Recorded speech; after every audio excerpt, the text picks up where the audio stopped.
Hello friends, कैसे हैं आप सब लोग। आशा करती हूँ सब अच्छे होंगे, अच्छे से अपने स्पिरिचुअलिटी की प्रैक्टिस कर रहे होंगे, अपनी लाइफ को जी रहे होंगे। आज हम बात करेंगे मेंटल हेल्थ के बारे में और स्पिरिचुअलिटी हमें एक गुड मेंटल हेल्थ अचीव करने में किस तरह से मदद करती है। तो मेंटल हेल्थ क्या है? आजकल की जनरेशन में, आजकल की एरा में ये बोलूँगी कि इस टॉपिक पे बहुत ज़्यादा नॉलेज है लोगों को। लोग मेंटल हेल्थ को उतना ही सीरियसली लेने लग गए हैं जितना फिज़िकल हेल्थ को लेने लगे हैं। स्पिरिचुअलिटी में भी हम यही सीखते हैं कि हमारी सिर्फ फिज़िकल बॉडी नहीं होती है, हमारी फिज़िकल बॉडी होती है, इमोशनल बॉडी होती है, मेंटल बॉडी होती है, एस्ट्रल बॉडी होती है। तो एक सेल्फ़ केयर का मतलब सिर्फ अपनी फ़िज़िकल बॉडी प्रोटीन पाउडर खा के मसल्स बनाने तक की ही नहीं होती है। या डेफिनेटली फ़िज़िकल बॉडी का ध्यान रखना भी उतना ही इम्पॉर्टेंट है जितना मेंटल बॉडी का ध्यान रखना इम्पॉर्टेंट है। मेंटल बॉडी में क्या है, जो भी हम सोच रहे हैं पूरे दिन भर, आप अगर खुद में ऑब्जर्वेशन करेंगे अपने थॉट्स का, तो 95% लोग अननेसेसरली सोच रहे हैं और अपने थॉट्स को मास्टर नहीं कर पा रहे हैं। अपनी थॉट्स के अंदर स्लीव्स बने हुए हैं। और 1 महीना 2 महीना 15 दिन अगर होता है तो चलो कोई बात नहीं, हो सकता है अप्स एंड डाउन्स आते हैं लाइफ में, हो गया। लेकिन ये कॉन्टिन्यूस पैटर्न हो जाता है माइंड का, ओवर थिंकिंग का। सो इसको हम कैसे क्योर कर सकते हैं? तो क्योर कैसे करेंगे? पहले आप ये देखिए, हमारी जो फिज़िकल बॉडी है, ईश्वर ने, नेचर ने सब कुछ इतना ब्यूटीफुल बनाया है। देखो, सिर के बाल लंबे होते हैं, हम ट्रिमिंग करवा लेते हैं। नेल्स लंबे होते हैं तो हम नेल्स को काट देते हैं, ठीक है।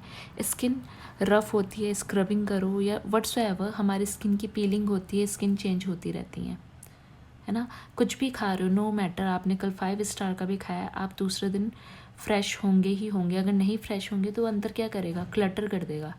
जिनको कॉन्स्टिपेशन की प्रॉब्लम होती है उनसे पूछना कितनी प्रॉब्लम होती है, कितनी हैवीनेस रहती है। तो पूरी बॉडी नेचुरली डिटॉक्स कर रही है। और माइंड का क्या है? 10-10 साल पुरानी बातें माइंड में वही से ही घूम रही होती हैं जैसे कल की बात हो। तो माइंड डिटॉक्स हो रहा है? नहीं हो रहा ना। तो अगर 10 साल चीज़ पुरानी अगर पेट में रहेगी तो पेट ख़राब हो सकता है। तो 10 साल पुरानी चीज़ें अगर माइंड में रहेंगी तो क्या वो आपको हर्ट नहीं करेगा? जिसने किया वो तो चलो होगा ही होगा हर्ट, उसके अपने कर्म। आप कितना इस चीज़ को अपने साथ बांध करके रख रहे हो, आप कितना अपने आप को हर्ट कर रहे हो। तो मेंटल हेल्थ इतनी ही इम्पॉर्टेंट है। जैसे सागर के किनारे देखोगे लहरें बहुत होती हैं, बहुत शोर होता है, लेकिन जब बीच में देखोगे तो जब कोई वेव्स नहीं उठ रही होती है ना, वही माइंड होता है। आप फोकस क्यों नहीं कर पाते हो? क्योंकि एक साथ खाना बना रहे हो तो ध्यान 10 जगह और है, काम कर रहे हो तो ध्यान 10 जगह और है। तो ये जो क्लटरिंग ऑफ थॉट्स हो गए, ओवर थिंकिंग पैटर्न हो गया है, लाइफ ईजी होती जा रही है लेकिन इंटरनल लाइफ डिफ़िकल्ट होती जा रही है। इंटरनल क्लैशेस ज़्यादा होते जा रहे हैं। तो उसको हम कैसे ठीक कर सकते हैं और स्पिरिचुअलिटी हमें इसको कैसे ठीक करने में मदद करता है? देखिए, माइंड ही सब कुछ है। मैनिफेस्टेशन भी जब तक थॉट्स में नहीं आएंगी तब तक आप मैनिफेस्ट नहीं कर सकते हो। जब तक आपके अवेयरनेस में नहीं आएगा कि ये चीज़ ख़राब है, ये साइकिल ब्रेक करनी है, तब तक आप उसको ब्रेक नहीं कर सकते। इसी तरह से जब तक आपके अवेयरनेस में नहीं आएगा कि थॉट्स की क्लटरिंग को कम करना है, तब तक आप इसको कंट्रोल नहीं कर सकते हो। योगा मेडिटेशन एक ऐसी चीज़ है जो माइंड को शांत करना सिखाते हैं, जो माइंड को मास्टर नहीं स्लेव बनाना सिखाते हैं, ज़ीरो थॉट अवेयरनेस को प्रैक्टिस करना सिखाते हैं। जो हमारी मेंटल हेल्थ होती है ना, वो हमारी इमोशनल हेल्थ से भी कनेक्टेड है। एक थॉट, दिन का एक थॉट आपको खुश बनाने में इम्पॉर्टेंट है और एक थॉट आपको नेगेटिव और दुखी बनाने में भी इम्पॉर्टेंस प्ले करता है। अर्ली इन द मॉर्निंग उठिए, जो फर्स्ट थॉट आएगी वैसे पूरा दिन चलेगा। तो जब हमारे स्पिरिचुअल अवेकनिंग का जो हम प्रोसेस करते हैं, या जो ऑटोमेटिकली होता है वो भी नेचर की तरफ होता है। जब एक पेड़ में फ्रूट्स आने होते हैं तो फ्लावर्स खुद ब खुद आते हैं, फिर वो फ्लावर्स खुद ब खुद झड़ते हैं। सब प्रोसेस ऑफ स्पिरिचुअल अवेकनिंग एक दिन का प्रोसेस नहीं है, बहुत लंबा प्रोसेस है। बट जैसे जैसे आपको ये नॉलेज होने लग जाता है कि आप इस अवेकनिंग के प्रोसेस में आपको योगा करना है, मेडिटेशन करना है। तो मैंने अपने पिछली ऑडियोज़ में भी बहुत बातें की हैं कि पर्जिंग होती है, purging of the soul, soul shock के बाद। आप चाहें तो आप देख सकते हैं उसमें, तो बहुत सारे क्लटर्स आपके जो सबकॉन्शियस माइंड में होते हैं वो सरफेस पे आते हैं।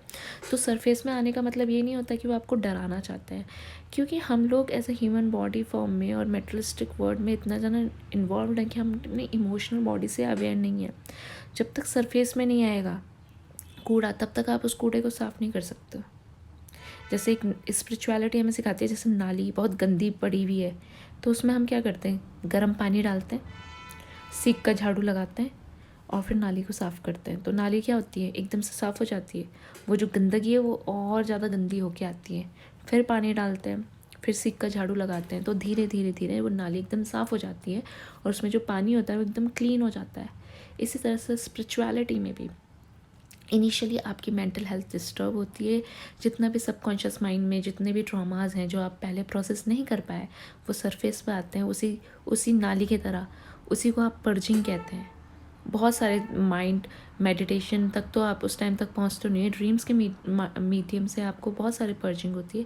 उस पर्जिंग को एक्सेप्ट कीजिए, उस इमोशंस को पूरी तरह से फील कीजिए, उस चीज़ को लेट गो कीजिए। मेडिटेशन कीजिए, क्योंकि मेडिटेशन आपके माइंड को शांत रहना सिखाता है। प्रेजेंट मोमेंट की पावर इम्पॉर्टेंट है। हम क्यों दुखी हैं? What is the reason beyond the suffering? Because we are living either in the past और in the future. We are not in present. Present में तो सब कुछ प्लीजेंट है, और प्लीजेंट भी है, नहीं है तो क्या हो गया? Everything is changeable. This is the law of uncertainty. So accept it. Practice meditation, practice yoga. 5 minutes meditation on daily basis can lead you to more healthy and feasible mental health and balanced emotional health. जब आपके emotions balanced होंगे तो mental health automatically अच्छी हो जाएगी। और mental health, जब आप मेंटल ट्रॉमास को डिक्लटर करोगे तो ही आप एक स्टेबल पर्सनैलिटी की तरफ जा सकते हो। सिर्फ फिज़िकल हेल्थ इज़ इम्पॉर्टेंट नहीं है। सेल्फ लव में एक मेंटल हेल्थ भी आती है, उसका ध्यान रखना, अपनी फ़िज़िकल हेल्थ का ध्यान रखना, अपनी इमोशनल हेल्थ का ध्यान रखना, एज़ वेल एज़ अपनी फाइनेंशियल एंड स्पिरिचुअल हेल्थ का भी ध्यान रखना होता है। इसी को एक बैलेंस लाइफ कहते हैं।